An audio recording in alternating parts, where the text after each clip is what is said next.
The massive alien ship appeared over Mars on a Tuesday morning. It was 3 times bigger than any human space station ever built. The metal surface gleamed silver in the sunlight, and strange blue lights pulsed along its sides like a heartbeat. Captain Jake Morrison stood on the bridge of the UES Horizon, staring at the alien vessel through the main screen. His hands were steady on the control panel, but his heart was beating fast.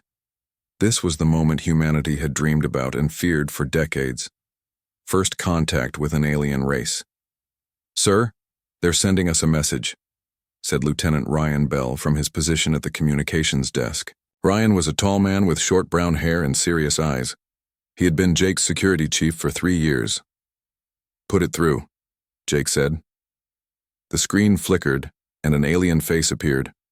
The creature had pale gray skin and large black eyes that seemed to look right through Jake.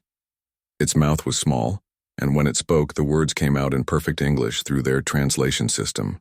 "I am Commander Vexus Thera of the Zephyrian Empire. We have been watching your species for some time. You will send representatives to our ship for negotiations." Jake kept his voice calm. "This is Captain Jake Morrison of Earth. We welcome the chance to meet with you. We'll prepare a diplomatic team." The alien's expression didn't change. "You have 2 of your hours. Come alone except for essential personnel." The screen went dark. Dr. Lisa Park walked onto the bridge 30 minutes later. She was a small woman, with kind eyes and graying hair tied back in a simple ponytail. She had spent her whole life studying the possibility of alien life, and now her dream was coming true. "Jake, this is incredible," she said, her voice full of excitement. "Do you realize what this means? We're about to make contact with an advanced civilization. Think of what we could learn from them." Jake nodded, but he felt worried. Something about the alien commander's tone bothered him. "I hope you're right, Lisa, but stay close to Ryan when we board their ship. I want our security chief watching everything." "You're being too careful," Lisa said with a smile. "This could be the beginning of a new age for humanity. Peace between the stars." 2 hours later, the small human shuttle docked with the alien mothership. Jake, Lisa, and Ryan stepped through the airlock into a corridor that seemed to stretch forever. The walls were made of the same silver metal as the ship's exterior, and the blue lights continued their steady pulsing. 3 aliens waited for them. They all looked similar to Commander Vexus Thera, with the same gray skin and black eyes. They wore dark uniforms with strange symbols on the chest. "Follow us," one of them said without introducing himself. They walked through corridor after corridor. Jake noticed that the ship felt empty. He saw no other aliens, heard no sounds except their footsteps. It was like walking through a ghost ship. Finally, they entered a large room with a high ceiling. Commander Vexus Thera stood at the far end, behind a curved metal desk. The walls were covered with screens showing images of different planets. Some looked green and alive. Others were brown and dead. "Welcome to our vessel," Vexus Thera said. "We have brought you here to discuss your future." "Our future?" Jake asked. "Yes, your species is young and primitive. You fight each other constantly over small pieces of land and simple resources. You have barely begun to explore your own solar system." Lisa stepped forward. "That's true, but we're learning. We're trying to become better. That's why this meeting is so important to us." Vexus Thera looked at her with what might have been curiosity. "You believe in peace?" "Yes," Lisa said firmly. "I believe that different species can work together. We can learn from each other and make the galaxy a better place for everyone." "Interesting," Vexus Thera said. "We have encountered 47 different intelligent species in our expansion across this sector of space. All of them believed in peace when we first met them." Jake felt a cold chill run down his spine. "What happened to them?" "They joined our empire. Some willingly, others after we demonstrated the futility of resistance." Ryan's hand moved slowly toward the weapon on his belt, but Jake caught his eye and shook his head slightly. They were outnumbered and inside an alien ship. Fighting would be suicide. "We're offering you the same choice," Vexus Thera continued. "Submit to the Zephyrian Empire and your people will be allowed to live as productive members of our society. Refuse, and we will take your world by force." Lisa's face went pale, but she kept her voice steady. There has to be another way. We could be allies instead of conquerors and conquered. Think of what we could accomplish together. Vexithara made a sound that might have been laughter. Your species fascinates me, Dr. Park. Even now, facing obvious superiority, you speak of cooperation. Let me show you why such thoughts are pointless. He touched a control on his desk and one of the wall screens changed. It now showed Earth, beautiful and blue, hanging in space. We have studied your world extensively. Your weapons are primitive. Your defenses are scattered and uncoordinated. Your people are divided by hundreds of different governments and belief systems. Conquest would take us perhaps a month. But we don't want to conquer you, Lisa said desperately. We want to be friends. And that, Vexithara said, is exactly why you will lose. He touched another control. A weapon appeared from the ceiling, pointing directly at Lisa. Jake started to move, but two alien guards stepped forward, blocking his path. This is simply a demonstration, Vexithara said, to help you understand the reality of your situation. The weapon fired. A beam of red light struck Lisa in the chest. She looked down in surprise, then collapsed to the floor. Jake dropped to his knees beside her, but she was already gone. Her kind eyes stared at nothing, and her dreams of peace between the stars died with her. Jake looked up at Vexithara. The alien commander was watching him with those big black eyes, waiting to see fear, waiting to see surrender. Instead, something else happened to Jake Morrison. The diplomatic mask fell away from his face. His eyes became cold and hard like ice. When he spoke, his voice was very quiet and very calm. You just made the biggest mistake in your empire's history. Vexithara tilted his head. Explain. Jake stood up slowly. You're going to find out. The shuttle ride back to Earth felt like the longest 3 hours of Jake Morrison's life. He sat in the pilot's seat, staring straight ahead while Ryan Bell worked the controls. Neither man had spoken since leaving the alien ship. Ryan kept glancing at his captain. Jake's face looked like it was carved from stone. His hands were perfectly still on his lap, but Ryan could see something burning behind his eyes, something that made Ryan glad Jake was on their side. Sir, Ryan said quietly as Earth grew larger on their screen. What do we tell them? Jake's voice came out flat and cold. We tell them the truth. We tell them that Lisa Park died trying to save the human race. And we tell them what that means. When they landed at the Global Defense Headquarters in Colorado, General Patricia Hayes was waiting for them. She was a tough woman in her 50s who had fought in 3 wars before taking command of Earth's unified military forces. She took one look at Jake's face and knew something terrible had happened. Where's Dr. Park? She asked. Dead, Jake said. They killed her to make a point. The general's face went hard. Tell me everything. They walked into the main briefing room where dozens of military officers and government officials waited. Jake stood at the front of the room and told them exactly what happened. When he finished, the room was completely silent. Colonel Marcus Stone was the first to speak. Marcus was an old soldier who had seen more combat than anyone in the room. He had studied military history his whole life, and he understood something that the aliens did not. They don't know what they've done, Marcus said quietly. What do you mean? General Hayes asked. Marcus stood up and walked to the large screen at the front of the room. He touched a control, and images began to appear. Pictures of human soldiers throughout history. Men and women in different uniforms from different times and places. Every species fights for survival, Marcus said. Every species protects its territory, but humans are different.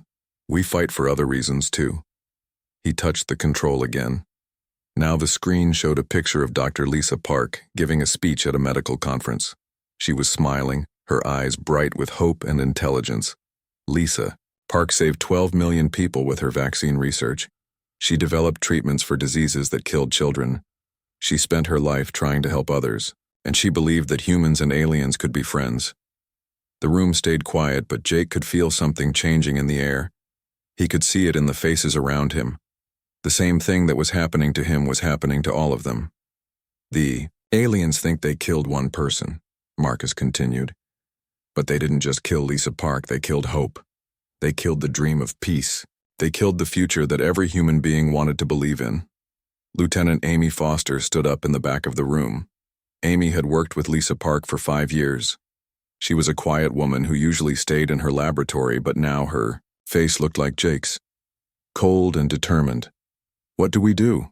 Amy asked. General Hayes looked around the room. She had commanded soldiers before, but she had never seen faces like these. Every person in the room looked ready to fight and die, not because they were afraid, but because they were angry.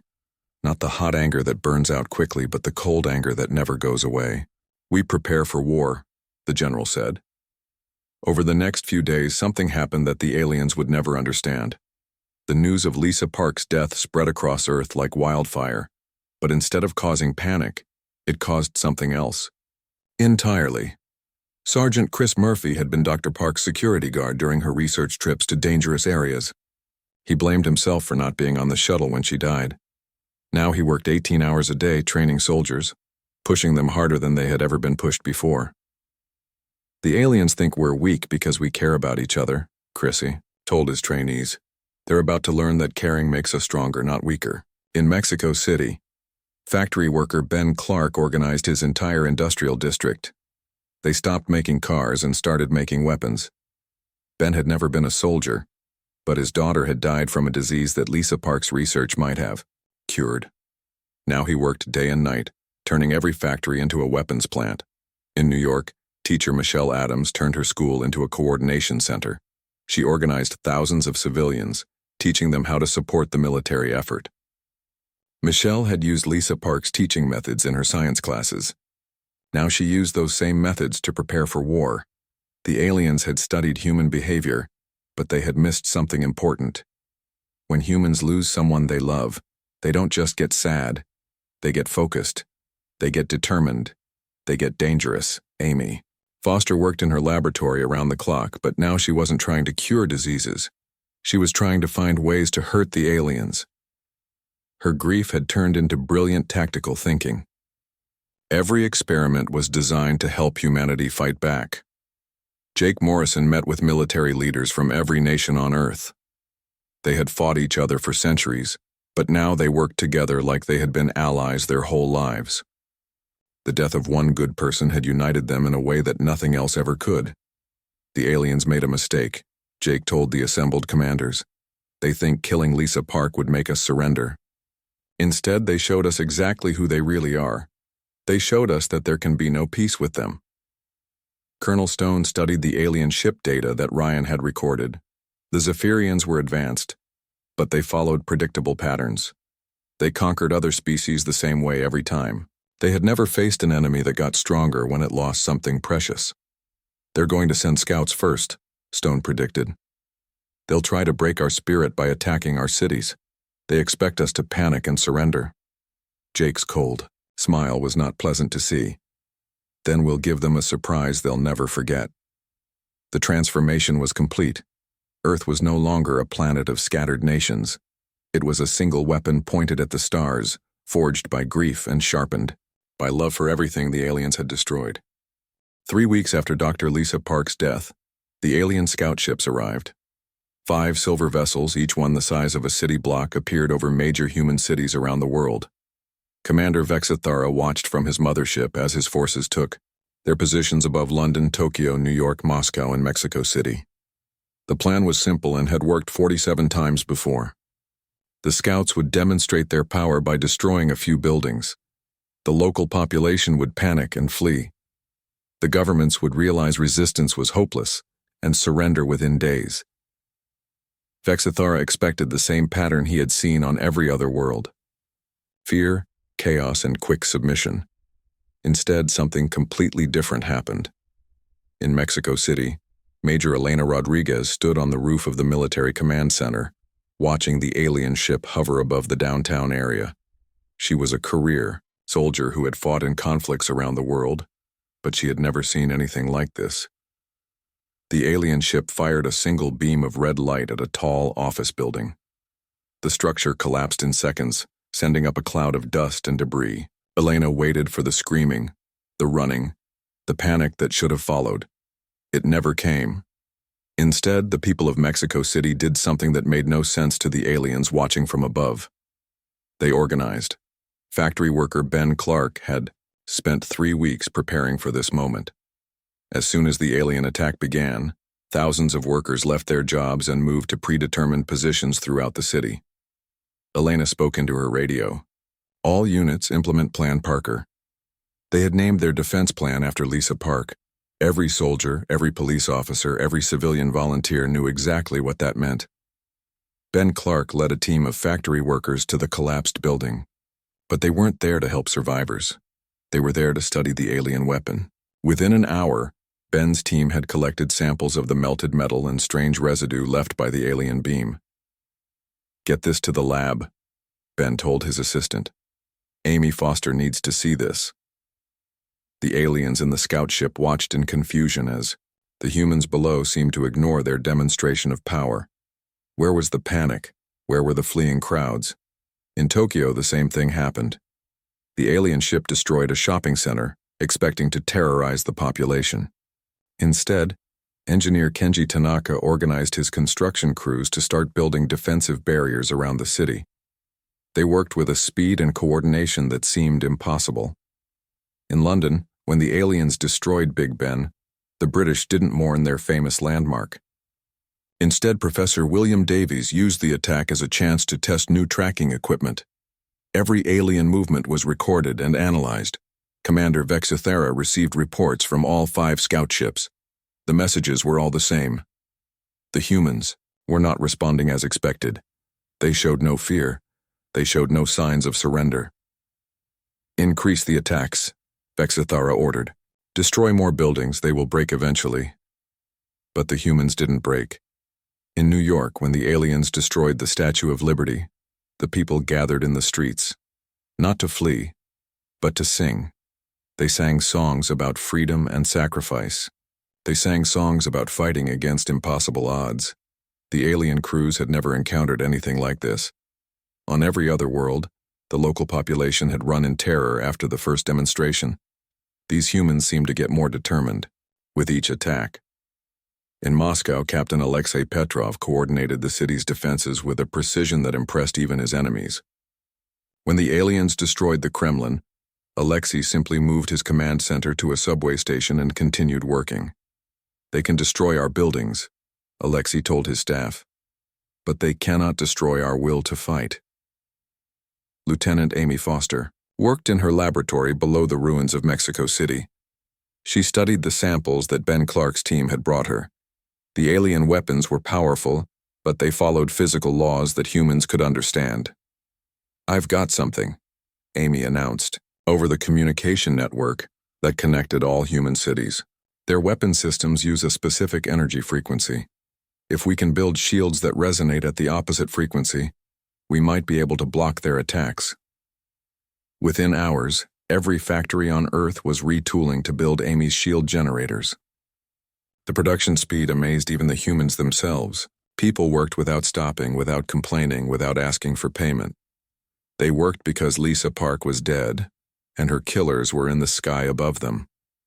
Colonel Marcus Stone studied the alien attack patterns from his command center in Colorado. The scout ships were following a predictable strategy. They hit symbolic targets hoping to break human morale. "They don't understand us at all," Marcus told General Hayes. "They think destroying our monuments will make us surrender. They don't realize they're just making us angrier." Jake Morrison flew between the attacked cities, coordinating the global defense. Everywhere he went, he saw the same thing. Humans, who should have been terrified, were instead working together with a unity that seemed almost supernatural.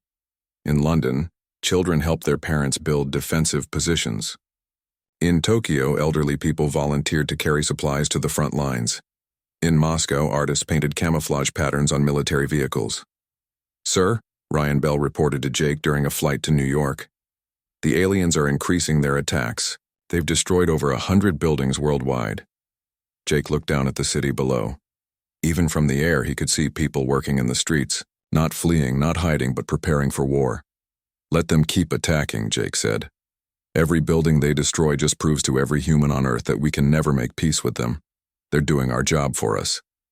Commander Vexithera studied the reports from his scout ships with growing confusion. The human response made no sense according to everything the Zephyrian Empire knew about warfare and psychology. They should be surrendering by now, he told his staff. Every other species breaks at this point. Perhaps we should destroy entire cities, suggested one of his officers. Show them the true extent of our power. Vexithera considered this. The Zephyrian Empire preferred to conquer worlds with their populations intact. Dead planets were not as valuable as living ones. But these humans were proving unusually stubborn. Not yet, he decided. Give them more time to see reason. Surely they cannot maintain this defiance much longer. But down on Earth, the humans were not thinking about surrender. They were thinking about revenge. They were thinking about Lisa Park, who had died believing in peace. They were thinking about all the other Lisa Parks who would die if the aliens were allowed to win.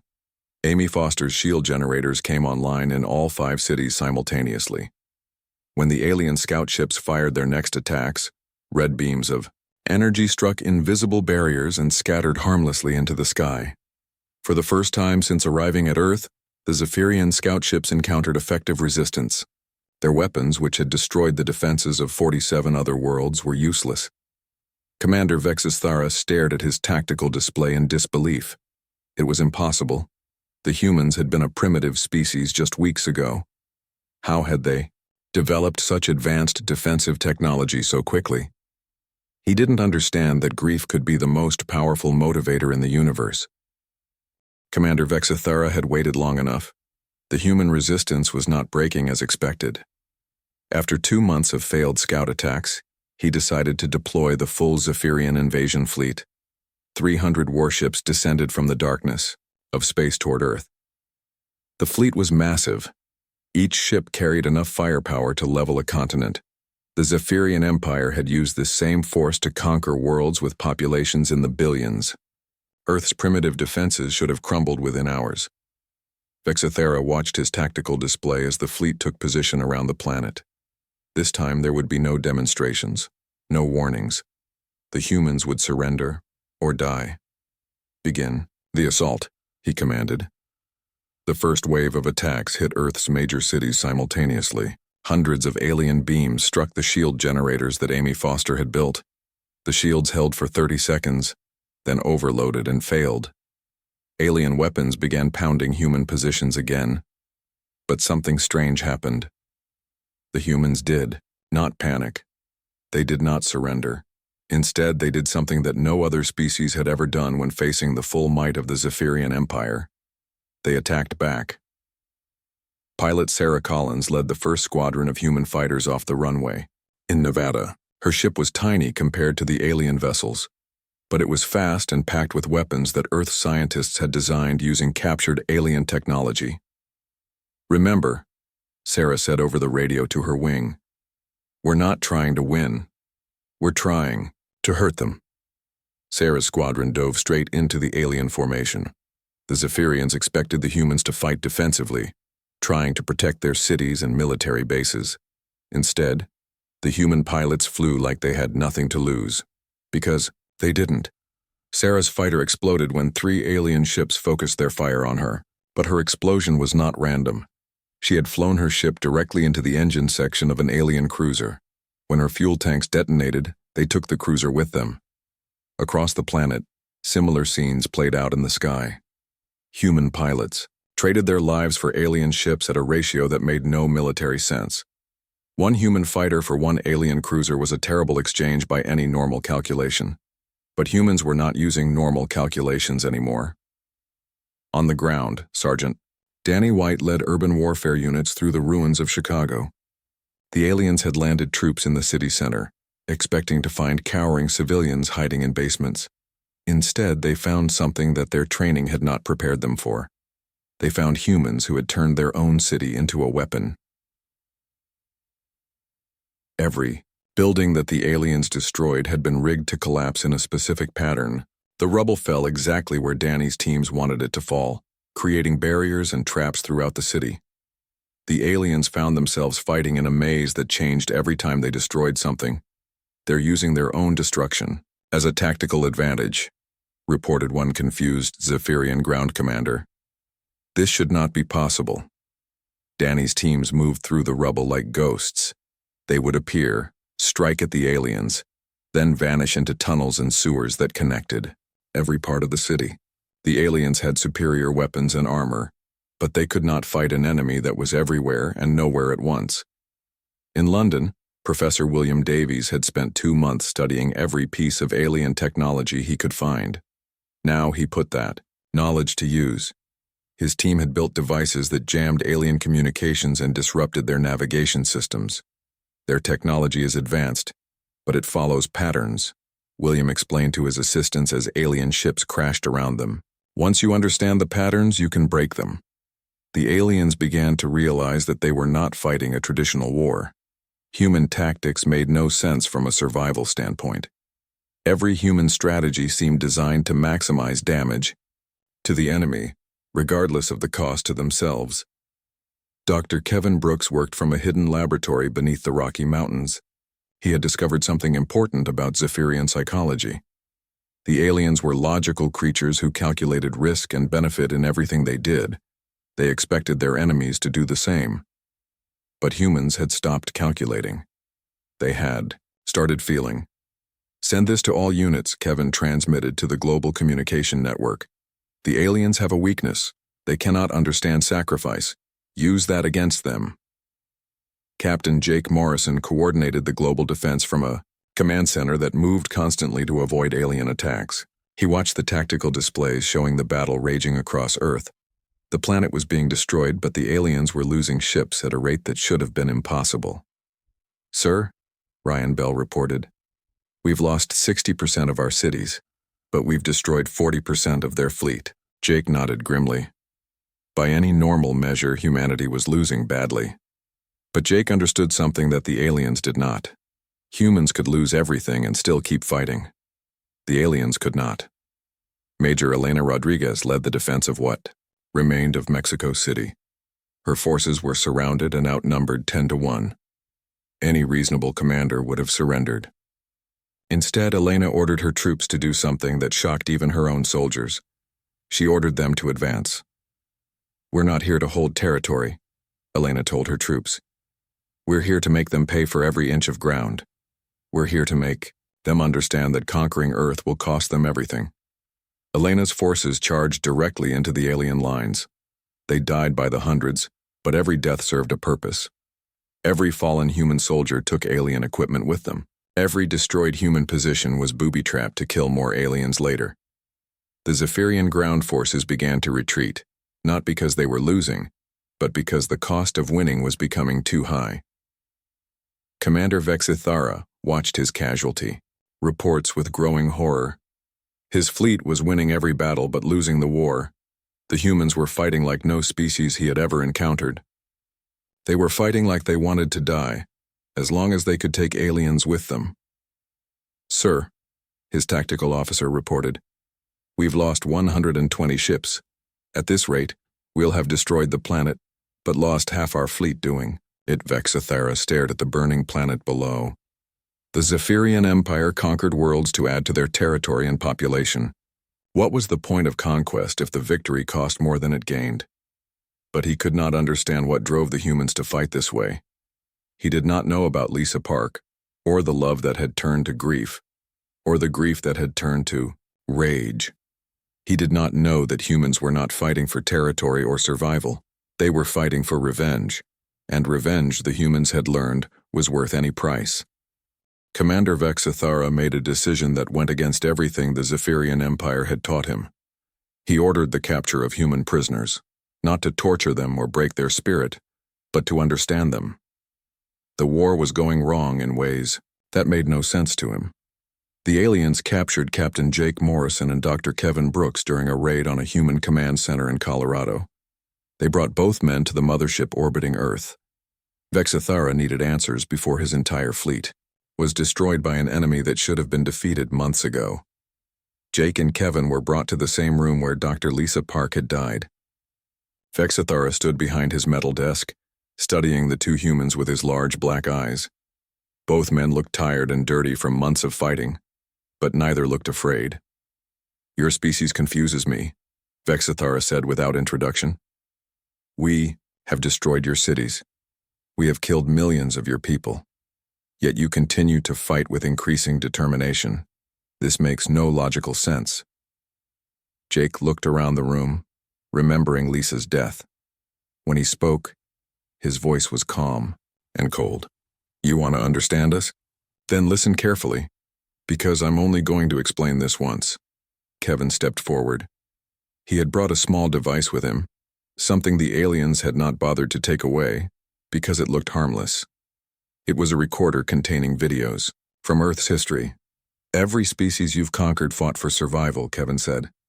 "They fought to protect their territory, their resources, their lives. When the cost became too high, they surrendered because living under your rule was better than dying." "Of course," Vexthera replied. "This is logical behavior." "But humans don't just fight for survival," Jake continued. "We fight for ideas. We fight for people we love. We fight for people we've never met but who might exist someday. And when you kill those people or destroy those ideas, you don't make us weaker. You make us stronger." Kevin activated his device. The walls of the room filled with images from human history. Soldiers charging machine gun nests in World War I. Firefighters running into burning buildings on September 11th. Doctors working without sleep during plagues. Parents sacrificing everything for their children. "This is Dr. Lisa Park," Kevin said, showing a video of Lisa giving a speech about her medical research. "She saved 12 million lives with her work. She believed that different species could work together in peace. She was the best of what humanity could be." Vexthera watched the video with growing understanding. "And we killed her." "You didn't just kill her," Jake said, his voice getting harder. "You killed hope. You killed the dream of peace. You proved that the universe is a place where good people die and evil ones prosper. Do you understand what that did to us?" The images on the walls changed. Now they showed the aftermath of Lisa's death. Humans working together with a unity that seemed impossible. Soldiers fighting with desperate courage. Civilians sacrificing everything for the war effort. "When you killed Lisa Park, you didn't just end one life," Kevin explained. "You turned 7 billion humans into something you've never faced before. You turned us into people who have nothing left to lose. But you are losing the war," Vexithara pointed out. "Your planet is in ruins. Your people are dying." Jake smiled, but it was not a pleasant smile. "Are we losing? Let me ask you something. How many ships did you start with?" 300. "How many do you have left?" Vexithara did not answer immediately. The number was embarrassing. 147. "And how much of your fleet will be left if you actually finish conquering Earth?" Vexithara realized the truth with a shock that went through his entire body. If the war continued at its current pace, the Zephyrian Empire would win, but the victory would destroy half their fleet. The cost would be greater than the benefit. But that wasn't the worst part. The worst part was what Jake said next. "You think this is just about Earth, don't you? You think if you conquer us, the war ends. But you're wrong. Dead wrong." Kevin activated another part of his device. Now the walls showed space stations and ships fleeing Earth, carrying human refugees to other parts of the galaxy. "We've been sending ships away from Earth since the day you killed Lisa," Kevin said. "Thousands of them, carrying millions of humans to every corner of space.